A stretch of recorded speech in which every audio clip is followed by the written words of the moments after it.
اعوذ باللہ من الشیطان الرجیم، بسم اللہ الرحمن الرحیم۔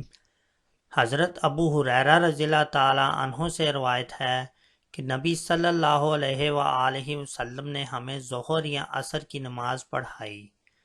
جب آپ نے سلام پھیرا تو ذوالیدین نے عرض کیا، اللہ کے رسول، کیا نماز میں کمی کر دی گئی ہے؟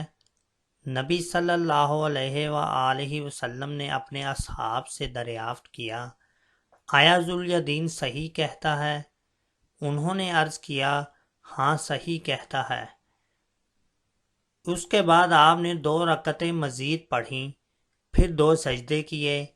راوی حدیث سعد بن ابراہیم کہتے ہیں، میں نے عروہ بن زبیر رحمہ اللہ کو دیکھا، انہوں نے نماز مغرب کی 2 رکعتیں پڑھ کر سلام پھیر دیا، پھر گفتگو بھی کی، اس کے بعد بقیہ نماز ادا کی اور 2 سجدے کیے، اور فرمایا کہ نبی صلی اللہ علیہ وآلہ وسلم نے بھی ایسے کیا تھا۔ جزاک اللہ۔